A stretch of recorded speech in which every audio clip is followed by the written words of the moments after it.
Just in time for the Dia de los Muertos, depending on when you're watching this video, of course.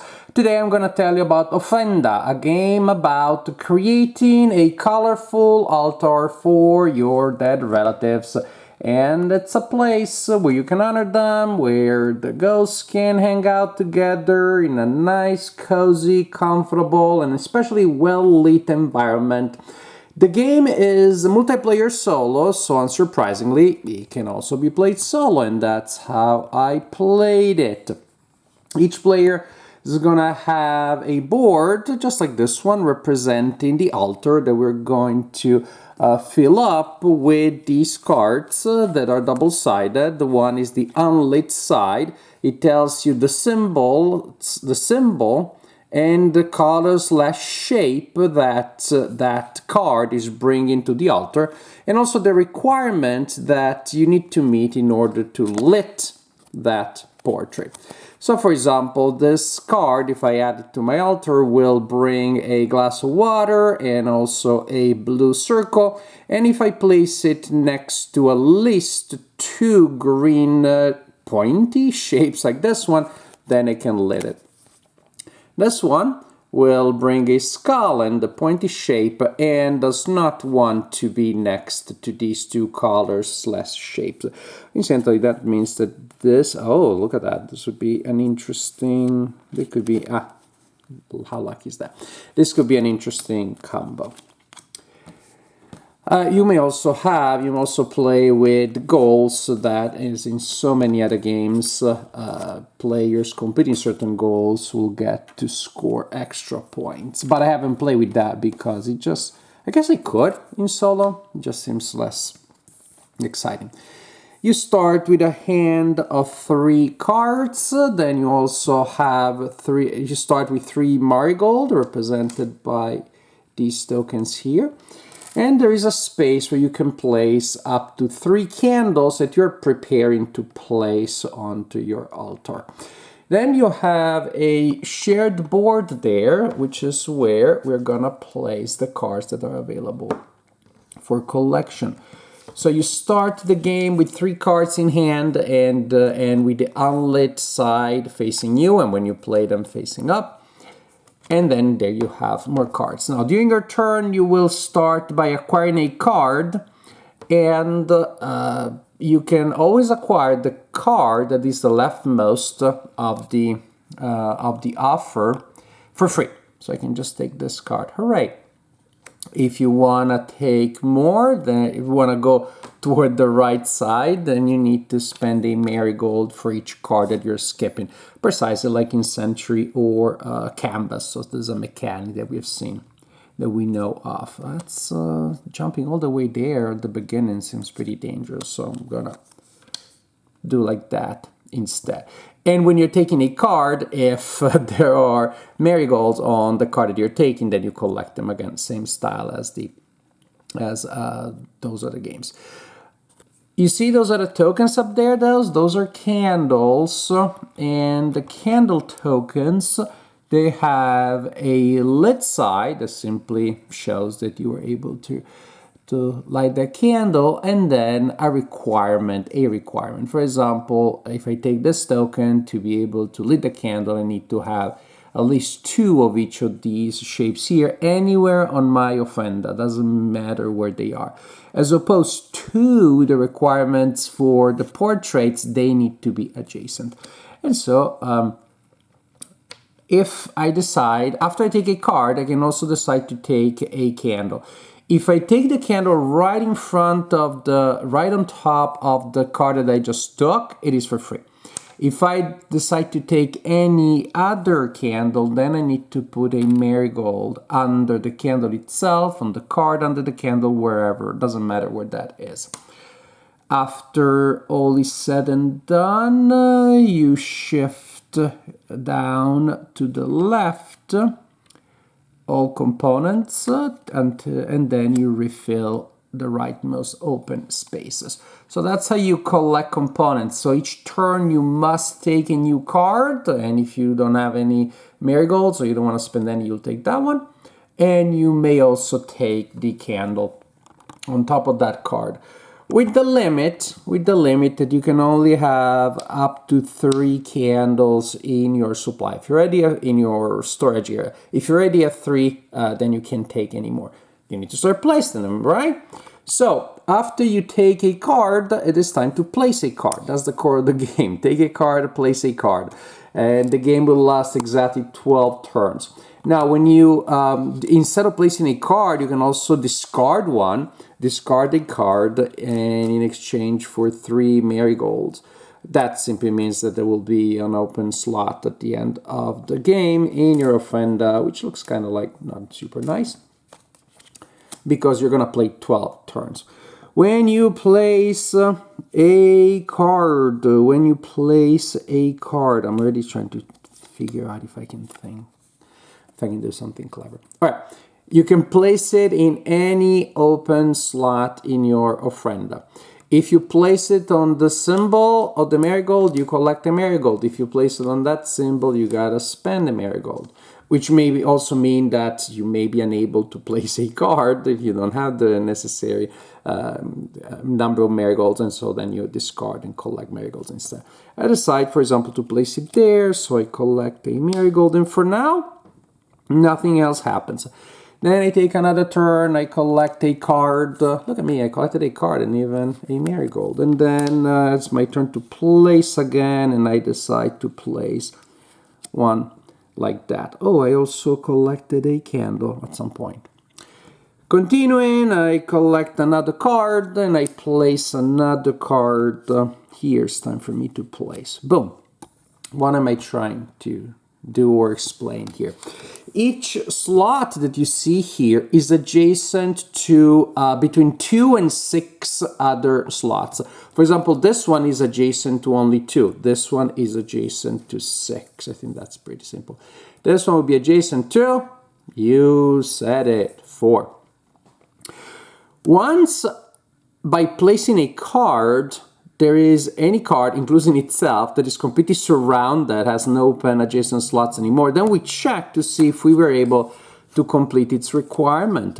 For example, this one wanted to be next to 2 green pointy shapes, and it is, So I place that one, I check that one, because the only one right now that is completely surrounded, and it's completed, so I light that candle. Now, you see these are the slots here representing candles and marigolds. So each candle is also adjacent to 3 cards, and they're sort of like a triangle pointing up that way. Each marigold is adjacent to 3 cards, forming a downward triangle, if you want to call it that way. By placing a card there, I also completely surround that, which gives me the opportunity to place a candle there. And suppose later I decide to place a card here. Now, by doing so, I completely surrounded that marigold, and if I want, I can also do that. Which again, for placing candles and placing marigolds, that happens when you surround a slot. You cannot do later with slots that you had previously surrounded. The idea is that you're trying to guess already which one of these you'll be able to light up before the end of the game, because they will give you extra points. And suppose that at some point later I am able to indeed produce these 2 shapes on my altar, then I can light the candle like so. So we continue like this, acquiring a card each turn, placing cards all or most turns, collecting candles and collecting and spending marigolds, and occasionally also placing candles and marigolds. We continue like this for 12 turns, and then it is time to score points. Each player will take a score sheet such as this one, and then you start writing on it. And the points that you score is each altar that you each picture, each card that you were able to light up to turn on to the lit side is worth 2 points per lit adjacent portrait and 1 point for unlit, because they like to hang out. They like to hang out together. And suppose, for example, that later, indeed, by the end of the game, I was able to complete this one because it doesn't have these two shapes next to it. So this one will be worth 2 points for that one because it's an adjacent and lit, and 1 point for that one, that would be 3. However, see this golden frame here, cards that are there are worth double, so this card will be worth 6 points. And the lit cards by themselves are worth nothing.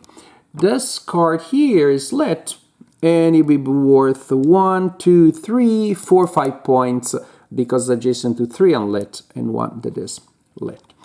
As for candles and marigolds, each marigold is worth 1 point per adjacent lit portrait, so this marigold is worth 1 point to me. Each candle is worth 2 points per adjacent lit candle. No, each candle is worth 2 points per adjacent lit portrait, so that would be 4 points for that candle.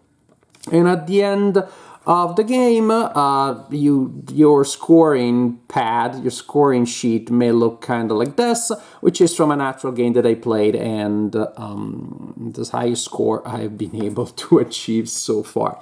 We said this is a soloable game, mainly really a solo game that you are taking turns playing. So if you're playing true solo, you play against your abuela. That's what the rulebook says. You take your turn as normal, while your abuelita rolls a die and takes a card and occasionally a candle. You roll the die. 1, 2, she collects this one. 3, 4, she collects this one. 5 and 6. 5 for this one, 5 for this one. Which is a simple thing, but it really simulates the fact that players will try to get these cards very often. So right now my abuelita takes this one here.